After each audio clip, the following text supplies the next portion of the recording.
how did you create Boom Studios? Like, what was the process? Sure, it's a bit crazy as life paths can be, and I worked in comics from '93 to '95 at Malibu Comics. Was met a guy at a convention, right place, right time. We hit it off, had a great conversation. He offered me a job, and I needed a job, so that was sort of nice timing.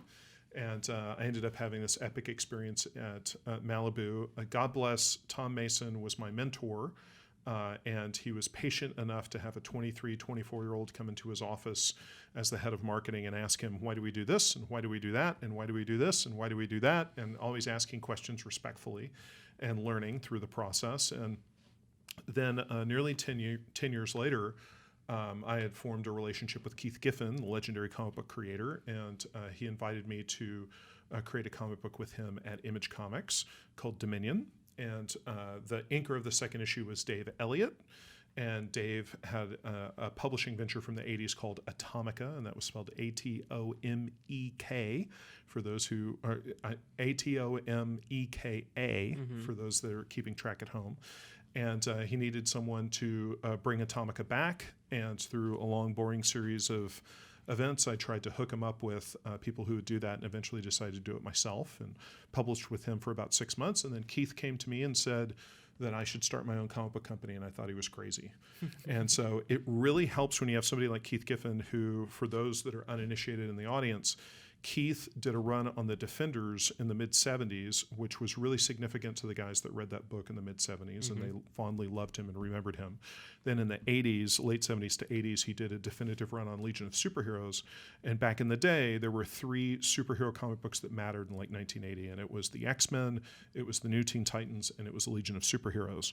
And then Keith went on to have this great career in the 80s where he created Ambush Bug and a slew of other things. And in the late 80s is known for creating Lobo, and then had this great run in the 90s. So the guy just has career longevity. And so when you have one of these tremendous dudes that's been working in the business for 50 years, 40 years, come to you and say you should start your own comic book company, my advice is listen.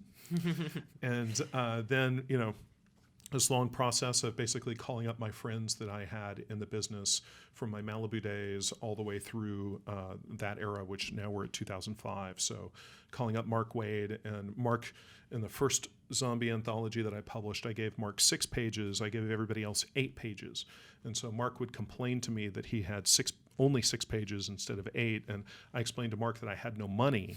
So the fewer pages that I could give him that's how I was able to hit my budget. So it helps to have some buddies, and them being willing to help you. Guys like Dave Johnson did the cover for the first issue on just basically a wing and a prayer, and I'll always be grateful and thankful to have them. That's amazing. And so this zombie anthology was for Zombie Tales. Zombie Tales. It was for Boom. Yeah, it was sort of neck and neck of like 6 months into Atomica.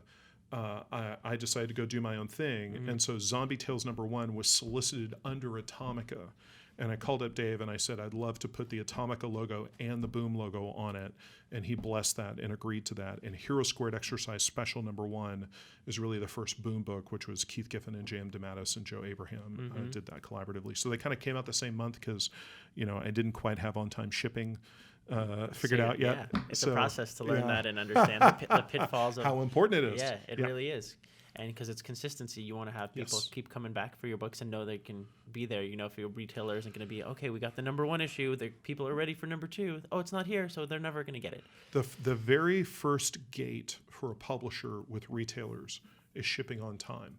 They are watching you. They are paying attention. There are retailers in the business that they market independent books, and that's one of the things that differentiates their store from their competitors. And they take pride in spotting talented publishers just starting out, and they will champion you. But what you have to do is you have to ship on time. You have to be loyal back, and you have to show them that you're doing your part to make sure their job is getting done right. Yeah, as a publisher, what you have to keep in mind is how much other stuff is happening in the world. How many shows is Netflix putting on that you don't even have to leave your couch? How many movies are coming out? How much Call of Duty and Fortnite is getting played? all these other distractions. And so if you don't ship on time and come out regularly every 30 days, if you're coming out every 45 days, the retailers are worried that the audience will wander away and get entranced with something else. Yeah. Somebody else is coming up behind you, and they have a shinier object to launch with a new number one, and they have maybe a bit more marketing dollars than you do. And so it is critical that you hit your ship dates.